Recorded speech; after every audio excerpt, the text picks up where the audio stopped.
Hi, Suzanne. Lovely to see you today.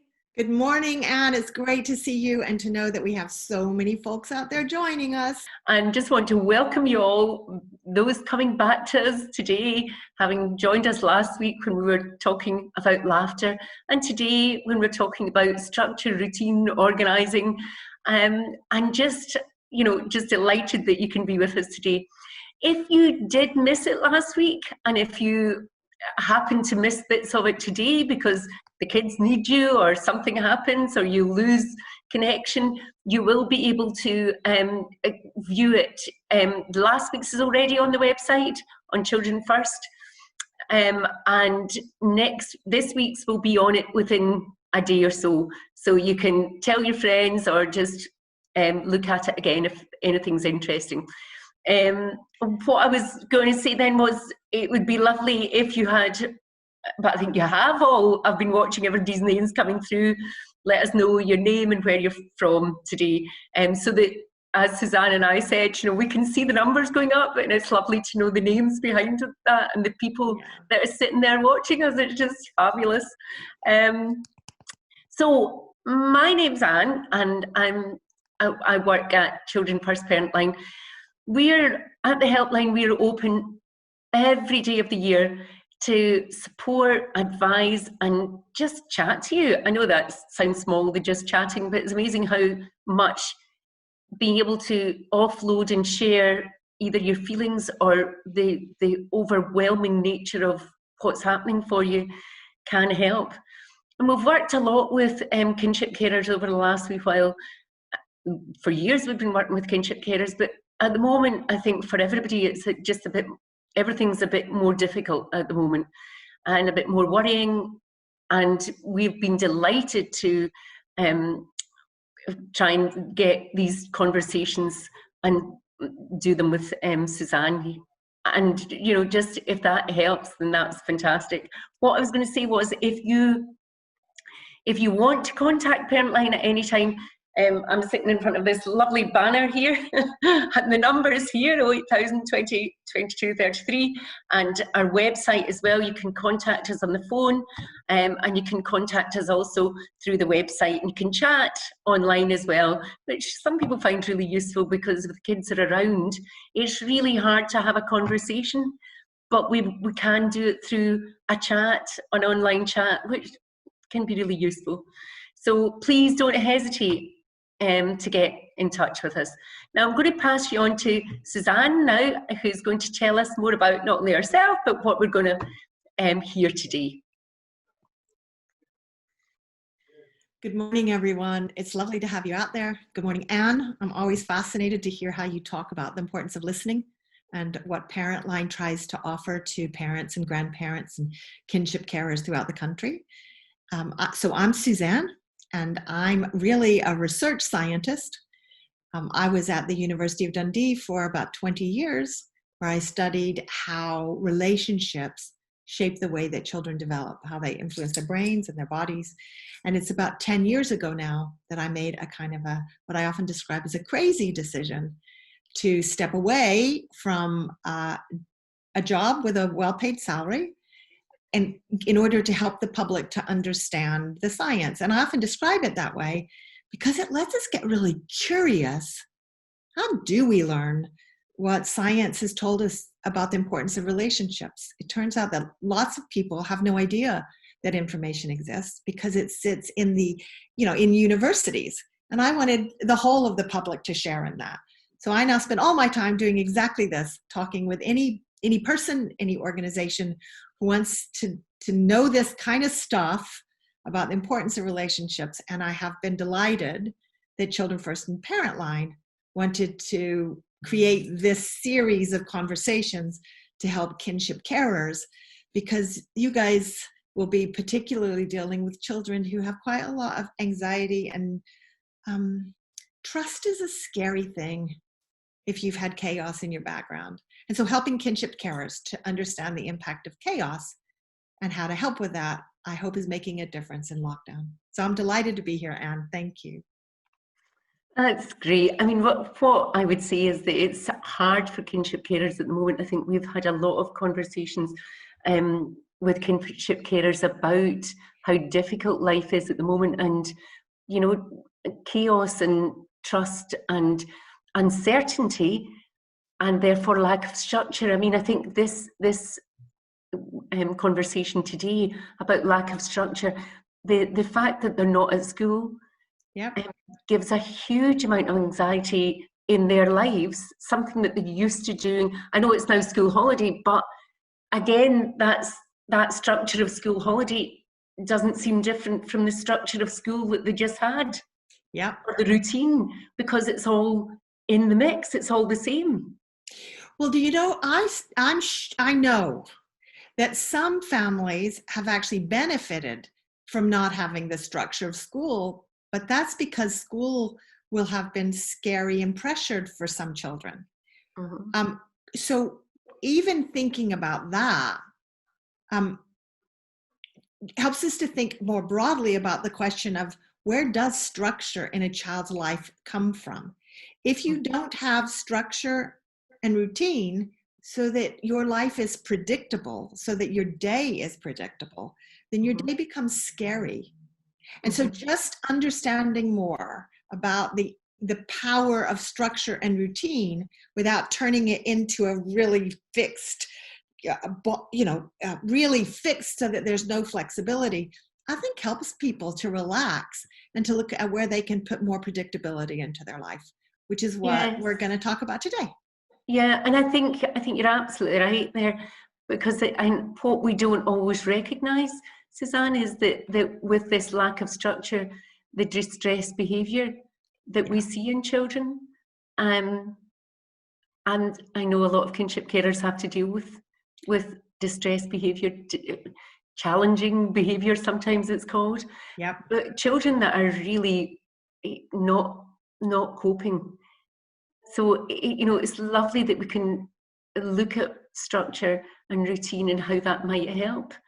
And what I would say to everybody, it would be great if during our conversation, while Suzanne's talking, there's a facility there for us, either through the chat or the Q&A bit at the bottom of your screen. You can talk about, you can ask us questions, or just give us an insight into what it's like for you, or would that work for you, or is that not something that you're familiar with? Whatever is coming up, use that as an ability to just have that conversation with us personally, and where we can, we'll try and incorporate it in, won't we, Suzanne? Absolutely, because we can monitor what you're saying even whilst I'm talking, and that will help me to know what else to say and how to shape it. Yeah, I might look slightly distracted if I'm reading it, I have to say, so sorry. But I'm going to pass you over again now to Suzanne, who's going to give us a much bigger, broader insight into structure and the science behind it, and why it's so important in our lives. And Suzanne. Why it helps and why it makes life easier. So I've got some PowerPoint slides, and I'm just going to talk some about the science around all of this, and then we'll come back and have another chat. That's the plan here. Fantastic. Till something like 12 o'clock or so. So let me pull up some of these. And okay. So assuming that everybody can still hear me, this is what we called this series of 3 conversations. We just wanted them to be conversations for kinship carers so that people felt relaxed and comfortable to come along. And we thought we would tackle 3 different topics over the 3 different sessions. The first is laughter. We did that last week. And then this week, we thought we'd talk about organizing. And then next week, in the final one, we'll talk about why listening is so helpful. And we put those 3 together because together, the abbreviation came out as LOL, as lots of laughter. And I think we wanted to do that because, one, laughter really matters. That's why we started with it. And in fact, I'm going to come back to that today. But also because we wanted all of these conversations to feel light rather than heavy. And sometimes talking about science can feel a bit heavy and anxious for people, but I think it's absolutely fascinating. I think understanding a teeny bit of some of this science actually boosts our confidence. But since we're talking about organizing today, we could have called it structure. We could have called it routine, but we went with organizing because it made for that lovely abbreviation. But I'm just kind of putting those in there because if you think, okay, we're talking about organizing, structure, routine, already you might be thinking, yeah, we try to have that in my household. Or you might be thinking, yeah, I've tried to have that. How come it hasn't worked? Or you might be thinking, oh, actually, I haven't thought much about that. However, you are doing organizing, structure, routine in your household at the moment, be pleased about that. It's the best you can do. That's where you're at. And if anything that I say today helps you to think about that in a bit more depth or make you feel more creative, then I'm delighted that you're here. Okay. All of these ideas apply when you're already laughing and it's easy and you're having a good time, but they also apply in times of tension, in the times when you feel like you're losing it, in the times when it feels easier to shout than to laugh, or to remember, what did Suzanne say about structure? I'm guessing you will have had many of those moments over lockdown and in general. And therefore, I hope it's helpful that I've popped up a picture to think about that. These ideas are as relevant when you're laughing as when you are tense, as when you are upset. All of those emotions make sense in a family and a life. And so I've tried to think about them in a way that whatever place you are in, you are able to maybe draw on some of this information. Okay, so here's what I thought we would do today. 3 topics, and we don't have a lot of time, so I'm just kind of skipping over the surface of them, but I hope that it gives you enough to work with. So to begin with, I want to go back to where we started last week. I want to stress why relationships matter, because that's where all of the rest of this information and ideas come from. They come from this. Babies arrive already connected. This is Daniel, and he was born during lockdown. That's his mom, Kelly. They sent me a picture. Daniel's 30 minutes old in that picture. And you can see how connected he is to his mom already. And just because I used that picture last time, I thought I would pop this one in. This is a grandma. And she sent me this picture now several years ago. Minutes after the baby was born, she was in the delivery room with her daughter as the baby was being born. Look at that. Minutes old. And even though she's looking at the camera, the baby is looking at her. The baby comes wired with a brain that expects faces, that expects voices, that is already unconsciously looking for connection, because that's what will help human babies to feel safe. And that's what you're trying to build in your family, is a sense of connection. But your children have already had some difficulties with that, or they wouldn't be in kinship care. So remembering that this sense of connection, which human beings need, is underlying whatever behavior you're coping with. So just to help give you a sense of that, I brought along a video, and it has no sound and it's a bit scratchy, but it helps us to get a sense of how powerful connection is and how you can go back to thinking about that in difficult moments. How you can go back to thinking, okay, child, the reason that you are shouting at me, the reason that you are in the middle of distress at the moment is because your sense of connection is fragile. Okay, to get that sense, how can I help with that? Here's a short video of a baby who's only 8 weeks old in looking in the mirror at himself. Okay, and you might be thinking, why would you put an 8-week-old in front of a mirror? I'm not even sure they can see, but actually they can. We now know that for short distance, babies who are really young can see. And this baby is making sense of his friend who's in the mirror with him. He's having a conversation. He's sticking out his tongue. He's saying, can you do this with your head? Ooh, can you nod your head back and forth? Oh, look. He's making friends. He's connecting. But in just a second, we're going to play a trick on this baby, because it's not actually a mirror. It's actually a fancy computer setup. And we can put the baby's reflection back in time by a minute. So that, in other words, the baby becomes disconnected from his new friend. And what we're going to be asking ourselves is, does the baby know that? Can the baby tell that they're no longer in sync with each other? And what kind of experience would that be for the baby if they become disconnected, out of sync with the people around them, which in this case is the baby's new friend, which is actually himself. But right now, it's still live. You can see how interested the baby is. Really, really curious look on his face. Trying out new things. Ooh, let's try new things. Try sticking out that tongue. But now, it's on replay. You might be saying to yourself, has the baby's behavior changed? Because if it has, that means the baby's probably noticed that something's not as smooth. It's true, the baby has stilled. Can you see the baby? He's trying again. You were doing your head again a minute with me. Come on. A minute ago, you were talking to me. Come on. Now the baby is sucking his cheeks in and out.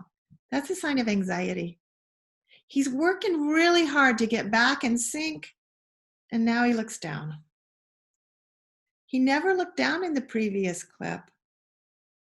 And now, big sigh.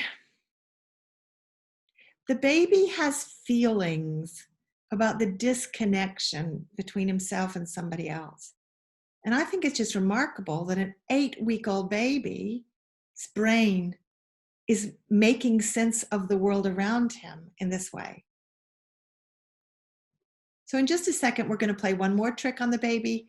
We're going to put it back to live, and we're going to ask the same thing. Will the baby notice? And how long will it take the baby to notice?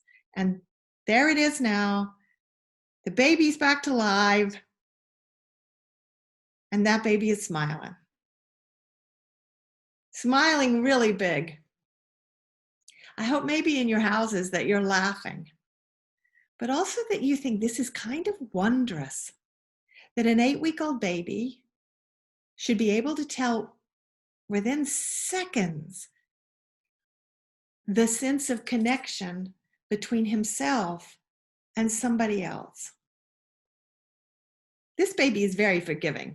This baby has said, oh, right, hello, you're back. I'll smile, I'll welcome. It's nice to see you again. Not every baby is that welcoming, and not every adult is that welcoming. Sometimes adults go, oh no, I'm not smiling that easily. You just tricked me. I didn't know when you were going to go away. That was unpredictable. I can't predict it. I'm not welcoming you back that easily. Sometimes babies and adults take the huff because it's too scary to trust someone, because they know that you can do this wacky out of sync thing for reasons that they can't tell. This baby has no idea that she was in a psychology experiment. She thinks she did something to make her friend start acting weird. She thinks she caused that.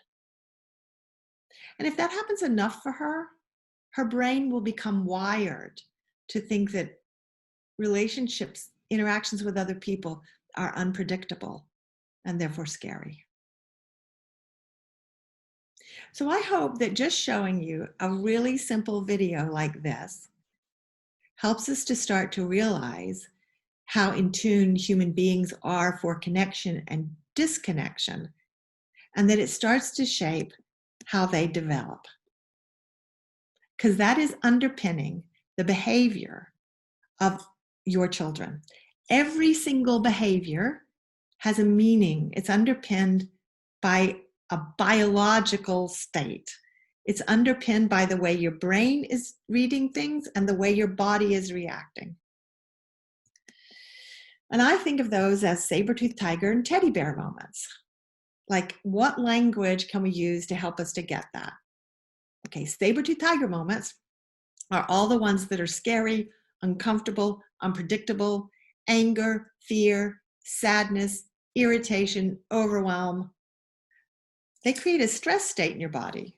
What we're trying to do in life to make life bearable, to make life fun and enjoyable, to get over the difficult moments, is to create teddy bear times, is to get back into the parts of your body that help you to feel safe and relaxed. And all of your children, because they are in kinship care, it means they have had a lot of saber-toothed tiger times, which is how they came to be with you. Here's the fantastic thing about kinship carers. Even if you don't use this language, you stepped into this role because you hope to create some hope for that child. You hope to bring some safety. You hope to bring some lasting connections. If you remember that that was your intention and you believe that it is possible, then even in the middle of the saber-toothed tiger times, you can think, this is my goal, is to create teddy bear times and change this child's biology. Remembering that, I hope, helps to create easier times when it gets tough. And sometimes it gets very tough. You can have brains that are filled with saber-toothed tiger pathways and very few teddy bear pathways. And what we're trying to do is to create more teddy bear pathways and fewer saber-toothed tiger pathways. So that's one way to think about this. It's not just the brain, it's also the body. So the body's stress system has a whole part in it, a whole system that helps you deal with stress and difficulty. I think of that as the saber-toothed tiger system. And we also have a teddy bear system. Together they make up the stress system. So if you're living a healthy, mentally healthy, physically healthy human being can get from their saber-toothed tiger system back to their teddy bear system. But lots of us have had experiences that make it more likely that we will be in our saber-toothed tiger system. I mean, even if you're just like at a junction worrying about the traffic lights, that can cause frustration. Something as simple as that can get you into your saber-toothed tiger system. How do you get back to your teddy bear system? How do you get back to feeling calm? Some people can't. Some people end up in road rage at a traffic light. That means they can't get out of their saber-toothed tiger system to get back into their teddy bear system. And your children, because they will have had chaos somewhere in their life, or they wouldn't be in your care, have had some really big moments of saber-toothed tiger times, and therefore it may make it more difficult for them to get back to their teddy bear system. And just knowing that helps you to calm down. In other words, if behavior gets kind of all over the place, it isn't just you, it's the fact that they have got wired for saber-toothed tigerness in their bodies. And we might call that the self-regulatory system. In other words, the system that helps you to regulate your feelings and your behavior. It gets a bit fragile if you've had a lot of chaos in your life, and that underpins behavior. So just knowing a little bit of how that system works in the body, I hope might be helpful in the midst of the next difficult time. If you want more on that, because sometimes people do, we released a book during lockdown called Saber-Toothed Tigers and Teddy Bears. You can get that from our website. It's down there at the bottom. And I just wanted to celebrate with all of you that today is a very special day. We got news only yesterday that the book is now available in audio form. And so just because there'll never be another day, on which we get to say that for the first time. I wanted to have all of you know that so that you could celebrate with us.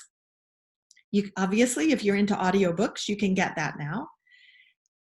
It raises the question, how do we tell people? How do we help people to understand this information that helps them to feel calmer and clearer about their lives? Okay, so with all that behind us, let me talk a little bit more about why organizing or structure or routine, why does that help? Why does that create teddy bear times? What is it about routine and structure that helps a life to feel safer? Okay, here's your answer. Saber-toothed tiger times are scary times. Unpredictability is scary. If you have no idea what is about to happen next, life is scary. If you lived in a village where saber-toothed tigers could come creeping up at any time, you would live with constant uncertainty. You would look all the time at the horizon because you would be trying to anticipate when a saber-toothed tiger was coming, because you would know that you could die if you didn't keep your eyes open, and if you weren't ready to run, and if your stress system wasn't ready to engage with danger. Unpredictability sparks that saber-toothed tiger system in our body, and it says life is scary. Teddy bear times come out of predictability. So when you know what is happening, then you feel safer and you can calm down. Your body will produce teddy bear hormones that help you to feel safe and relaxed. Structure, predictability, routine create teddy bear times. They help a child to feel safe because they know what is going to happen next. They don't have to be on the lookout for unpredictability and saber-toothed tigers. But the thing is that many of your children will have learned that life is full of these scary, unpredictable moments. They become wired for it. So even when you're doing a really good job of producing safety, of creating structure, you may have to do a lot of it because they're not wired to pick up on it. They're much more wired to look out for saber-toothed tigers. So routine, structure, all of that helps to create a sense of safety in the body. Here's another way to think about it. Here's a roller coaster. Now, if we were all in a room together instead of spread out across houses, here's what would have happened in a group. Some of you would have laughed, and some of you would have sucked in your breath right now. I love being in a room together talking about roller coasters because it demonstrates a really important point. Some people think these are great fun. And some people think that those people are nuts and that they should be locked up because they can't imagine how a roller coaster could be fun. For some people, this is terrifying. Their body is overwhelmed. This is a saber-toothed tiger event. They have no idea why you would pay to go on a roller coaster. But for other people, they think that this is delightful fun. They like not knowing what will happen. They like having their body jerked about, but they only like that because they trust that when that car goes down, it's not going to crash. They trust the people who built the roller coaster, that they're not actually going to die. If you didn't know, as that car comes down off that loop, whether you were going to survive at the end or not, this would be terrifying even for those folks. So understanding that some people have more trust built into their bodies than other people helps us to make sense of why you could behave in different ways. And if even that tiny idea, you go, I never thought about that before, Here's a great article from 2018 that talks about the psychology of roller coasters. They could also, in the same way, have talked about the psychology of chaos, the psychology of many children in kinship care. That relationships take you on a wild ride through endorphins, brain chemistry, and stress science. So I'm just trying to link human experiences of relationships to the same kinds of experiences that you have on roller coasters. Here's why building trust with your youngsters is so important. If you're in a saber-toothed tiger time, even if you're in it, and you have trust, then it's a bit closer to a teddy bear time. The point of roller coasters for people who enjoy them is that they trust the people who built them. And because they trust, they can then have fun even in the middle of the uncertainty. You can only have fun with uncertainty. You can only stay calm in it if you have trust in the people who can help you, in the trust that it's going to be okay at the end of this. And tons of your children don't have high levels of trust. They actually have high levels of distrust. Here's a lovely little girl. This tweet was sent this time during lockdown. She looks like she's having a great time. She's in daddy's arms and daddy's doing that lovely rough and tumble play. She's only enjoying that roller coaster because she trusts that daddy will not drop her. She knows daddy will catch her. She doesn't even know that she knows that. She knows it unconsciously. She's learned that through all her interactions with daddy. She's learned that through all the times that they've had this kind of play. You can see the smile on both their faces. If daddy had not been very reliable, if daddy had sometimes dropped her, if daddy hadn't noticed when she'd had enough and this was now, I'm at the top, daddy, I can't do anymore, none of this would be fun for her. All of this would be scary for her. All of this would be a roller coaster time. Daddy might even feel hurt. He wanted to bring happiness and laughter to his child, and he doesn't know why she doesn't want to do this with him. He could feel hurt by her reaction, not realizing that actually it's scary for her, and that if he can build trust, they can do this again.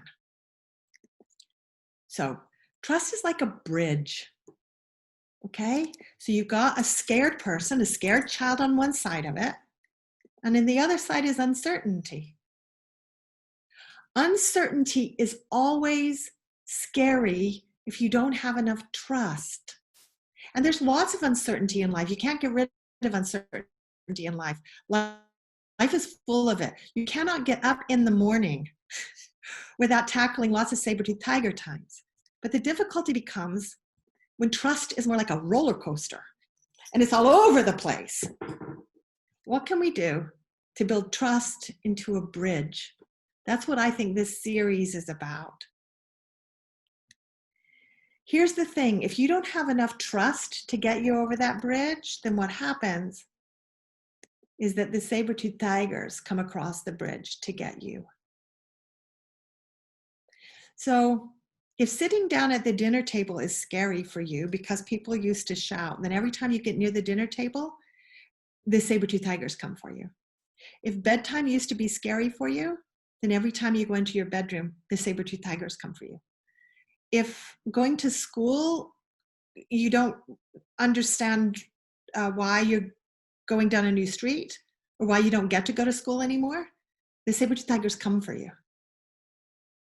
It's trust that lets you push back the saber-toothed tigers. It's trust that lets you get across the bridge rather than having the bridge, the saber-toothed tigers come across that bridge. So what you're trying to do is build trust for your children. And that's what structure and predictability do. They build trust that let your children cope with unpredictability. And the more you can cope with unpredictability and the more you trust in that, then the more you can tackle all sorts of saber-toothed tiger times. And if you can remember that, even in the moments when you think, do you know how much structure I have built, Suzanne? Do you know how many times I have told them what we're doing? Even in the moments when you feel exhausted and you flop on the couch, if you can just trust in yourself that this will help, it will help you the moments that you're exhausted too. And that's what I hope that this series is doing, is that it's giving you a little bit to draw on when times get tough. And so let me just end with a few ideas about how we can create organization or structure or routine. Here are some ideas to help with that. And I'm just dropping the ideas in because already we're getting feedback that say these reminders help. Last week I was talking about laughter, and people tweeted and emailed over the week to say, a fella came in and said, I got frustrated with my youngster, but I remembered what you said about the power of laughter. And so I remembered to try to laugh even when I was feeling frustrated. We had somebody else who came in and said that they had only recently become a kinship carer during lockdown, and it was based around some sadness. So while they are feeling sad, they could also remember the importance of trying to find moments of laughter for their youngster. And I think both of those are remarkable stories for an adult who's feeling sad and an adult who's feeling structure. They're talking about something as simple as laughter they could remember. Okay, so here are some ideas that I hope will help in those moments about creating structure and routine. Here's one way to do that. I'm going to tell you 4 ways. Simply tell them what is happening. Letting children know, especially those who are wired for saber-toothed tiger times, telling them what will happen next creates a sense of safety. And the thing is, guys, keep telling them, keep telling them, keep telling them. So next we're going to have breakfast. We're going to get on our coat in a minute, and we're going to go for a walk outside. Don't forget, this afternoon we're going to read a storybook. For dinner, we're having mince and tatties. Yes, when we set the table, we put out our plates and a fork and a knife. Yes, we're going to have milk. All of that, you'll think, do I need to say all of that? Well, this bridge was made of lots of little tiny cobbles, little tiny stones, and that bridge made it safe for people to walk over. The bridge that you are creating is made of little tiny moments. I know it will get tiring. I know you'll think, do I have to say this again? Well, I keep thinking about this as I watch Nicola Sturgeon on the television at the moment. She gives those daily briefings, and the journalist asks the same questions again and again and again and again. I feel sorry for her because she keeps telling them the same thing again and again and again. She never says, I already answered that. She just answers it again. I have no idea how she has that patience, but I think she is modeling the kinds of things that are helpful to parents and to kinship carers. Okay. Secondly, you can have rituals. So keeping my eye on the time, I'm just going to share a couple of stories about how rituals help. Because rituals is a kind of a fancy name, but it helps us. I chose it because it helps us to think about things. I'm going to come back to this picture, like dinner table. Okay. I know not everybody sits down at the dinner table these days. It used to be pretty standard in our society and for families. However you have your meal, if it becomes a ritual of talking, last time I suggested everybody could bring a joke to the table. If it becomes the point in the day when you talk about what your day was like, that becomes a way of marking when things will happen. And people do that at the dinner table all the time without even knowing that they're doing it. So last week I suggested that when you sit down to have dinner, you make it a pattern every day. Everybody has to bring a joke. And then we know we're going to have some laughter, and we know when that's going to happen. It's going to happen at the dinner table. And you can start to relax into knowing when to expect that. You're not living with not knowing. I put these pictures in of wristbands. There are some families that know that their children really struggle with parting. And in fact, there are schools. So Bainsford Primary in Falkirk now creates these wristbands and gives them out to all their children and families. And they recommended that their parents have a little ritual that marks that, so that, I don't know, you fill the bracelet with kisses and then you match them together. And you do that every day before you leave for school. And the bracelet becomes a reminder that I am still loved by somebody that I love, even when I'm parted from them. The ritual in the morning of filling it with kisses helps to create that meaning. It's so simple, and it has a real impact on a child's biology. Okay, here's one more. Here's reading. If a child knows that every day you're going to share a story together, or 18 stories if that's what they want, then they know when the together time is coming, and they can relax into that. And finally, talk about feelings. That will help to create structure. When you talk about feelings, even when things get tense, it helps to feel calm. Here's why this is a really powerful idea. When you're overwhelmed and you're wanting to tell off a kid, the idea, you want me to talk about feelings in the middle of me feeling frustrated? Yeah. Because the child's doing something that has frustrated you. If you can stop and remember in that moment that you could ask how they're feeling rather than create more feelings, they'll come to trust that even in difficult times, the structure of them is that we get to talk about how we feel. And that matters for you as much for the child. So the whole point of Parent Line is that it gives you a place to talk about your feelings. And if you know your feelings, then you're better able to deal with a child's feelings. And finally, as we wind up, I just want to come back to the power of laughing. Laughter, although it doesn't sound like it's structuring, laughter is what helps drive away saber-toothed tigers. Laughter is what makes roller coasters fun. And that's why when I recorded the audio version of that book, this is the very last thing you hear me say in that book. Saber-toothed tigers are scared off by the sound of giggling. So if you can structure more laughter into your day, you will boost teddy bear pathways in your child's brain and body, which is why, in conclusion, I want to end on the same idea I ended last time. Your laughter matters. And if you have lots of laughter moments this week and you match those to structure, I would love to hear about them. So please get in touch by social media or email or call Parent Line and tell us of your successes, because that helps me to stay confident that talking about this information is useful to people. Thank you. Thanks so much, Suzanne. That was fantastic. I think we all have learned more about how we can incorporate structure and how important it is and how it helps, which I think is great. What I've really enjoyed while I've been listening to you as well has been looking at the chat. There's been some wonderful things that have come in through the chat, and almost some themes there about just looking at what it's been like for kinship carers.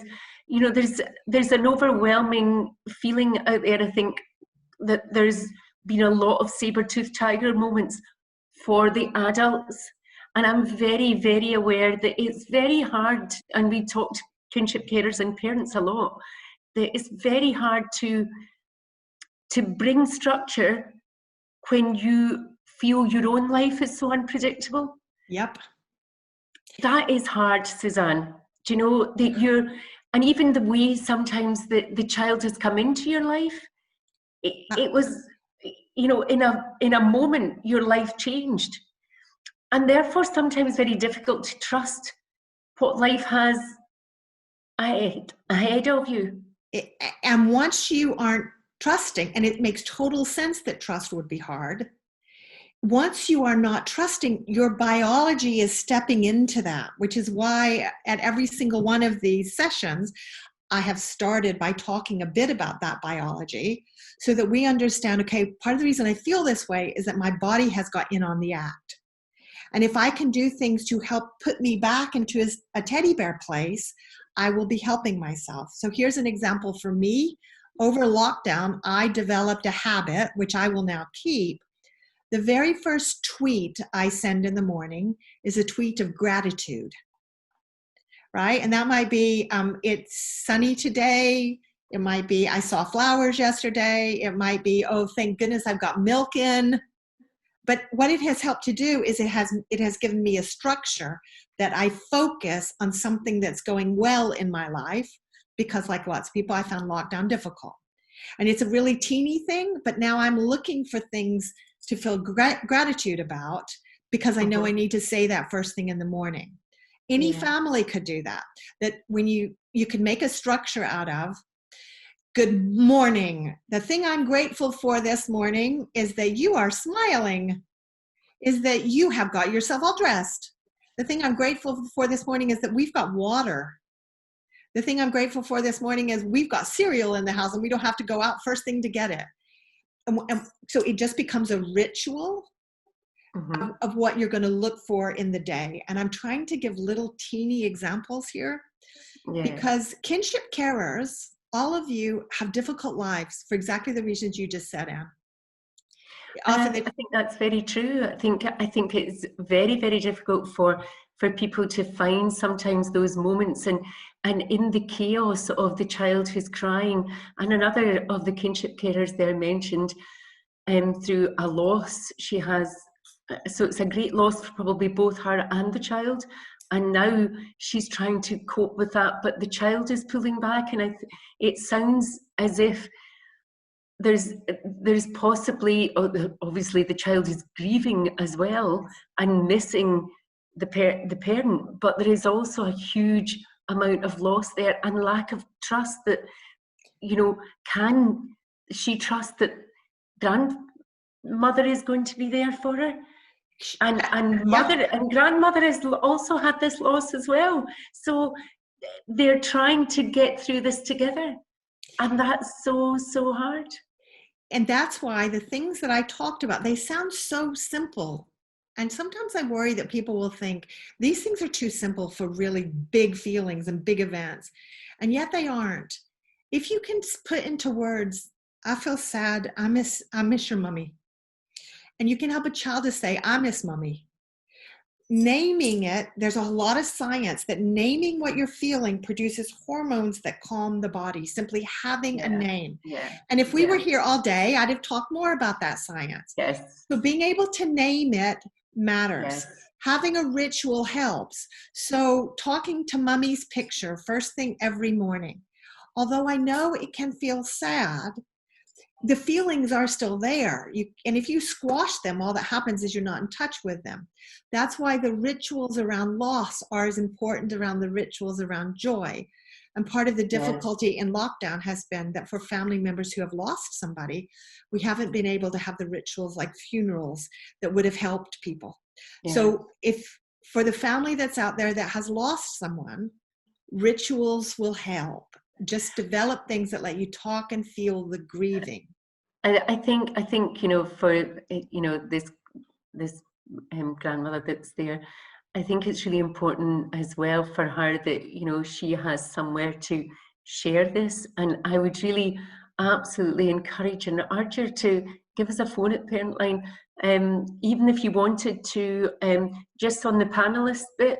If you give me your number, I can give you a call later if you wanted that. And I would say that to anybody that's on with us today, because I would want you all to be able to get that support. And if it isn't myself, it would be one of my colleagues that could talk to you and go into the specifics of your case, because you're unique, and the small things that Suzanne has talked about could be really beneficial, but sometimes it's hard to see how you could put them into your own life. But when somebody's talking to you about your own the details of your life, it's sometimes easier to see how it could maybe be part of your life, and how there is hope there that things can be different and you can start to trust that life will change.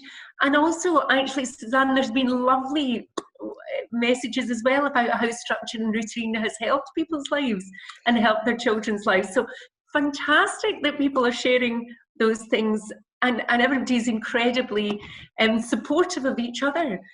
Keep in mind that video that I showed at the beginning. What that baby was having an experience of was distrust, was unpredictability. Now, if, again, in the end, the baby came back to welcoming this weird new friend that she had, because she had not yet had enough experiences of distrust to be made really anxious by it. So knowing that you are not alone and knowing that it's going to be okay is what gets you through the difficult times. And there will be some people for whom calling parent line is in itself a bit scary, but you discover that you're not alone. I can see somebody here who said that they feel so alone. That's Gemma, has said that I feel so alone most of the time with this kinship care stuff. Not having to feel that you're carrying this alone is helpful to all adults, because it helps you to it helps you to develop trust. So in this case, parent line becomes the bridge.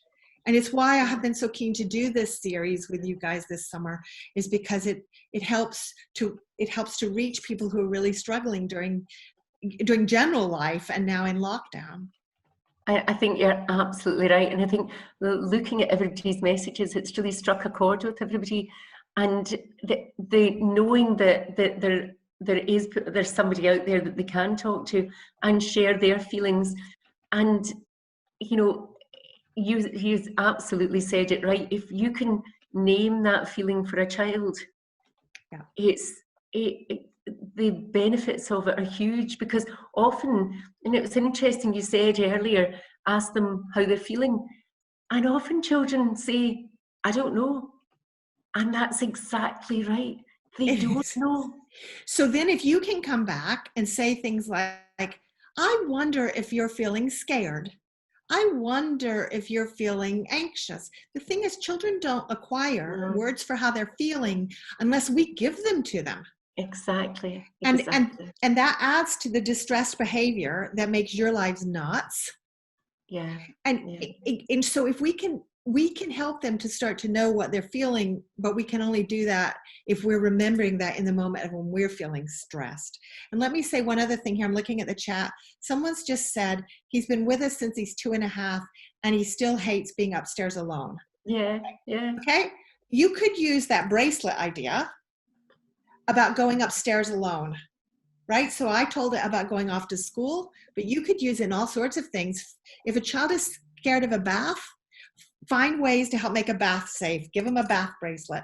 If they're scared of going into the kitchen, create a kitchen bracelet. Make it funny. Okay, we've got to find your bracelet to go in the kitchen. Where have we done it? I know it makes things take longer, but it builds the trust. So I can imagine having an upstairs bracelet. And then you could celebrate that he got all the way up to his room on his own and he was there for 3 minutes. That is fantastic. Look at the power of that bracelet to help you to do that. And then what has happened is that the child can discover what he's capable of rather than just what he's scared of. Creativity around these things helps us to create solutions we didn't know were possible.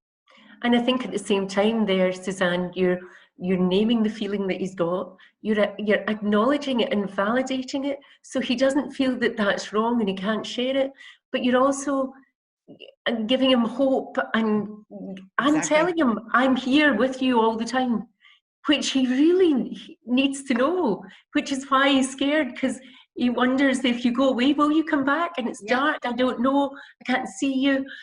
That's really scary. I think it's scary for adults as well at times. It's, if you've had difficult times, it's scary for adults. So getting in touch with her feelings is so important, isn't it? Getting in touch with feelings. And one other thing I could add, you don't have to do all of this alone. Okay. So you can create structure with your youngster. You can say, what would you like to do at dinner? Or you can say, let's have a joke moment. When will we have the joke moment during the day? Or you can say, let's make being upstairs feel safer. How could we do that? And together you could design. Yeah. That you need a particular book there, or so you can do that together. You don't have to do this for them. It can be a together activity. Yes, and I think that in itself, and that brings on a nice bridge actually to what we'll do next week in the way of listening. That's incorporating, you're doing it together, and that being connected with somebody and know that they are listening to you and really getting you changes things for you as well. Has an impact on your biology to know that you're being heard. Suzanne, I could talk all day about this. It's so interesting. And the messages we're getting are fabulous. I'm glad. I think we can print them because it's just lovely to do it. But as I was saying, if anybody wants us to get in touch, and you said earlier, it's quite scary to pick up the phone sometimes. If that is the case, sometimes you could just web chat us and say, could you give me a call and give me your number? And we would. So there's different ways of doing it. So please don't be put off. Just give it a try. So, the number's behind me here. And also, if you want to web chat, you can do that at www.childrenfirst.org.uk. And it's /parent line, and you can go on and get onto our website. You can also look at watch this webinar. You can watch last week's webinar. So please go on to it. There'll be resources on the website. I know Suzanne put some up last week, and she'll put more up this week. And please give us some feedback. I know some of you already are, so that's fantastic. And if you've enjoyed today, please join us again next week and tell your friends. And please join us next week. Everybody deserves to know this stuff. It's just about figuring out how to get it to them. Thank you for coming, everybody. I'm delighted. Thanks, everyone. See you next week, hopefully. Bye. Bye.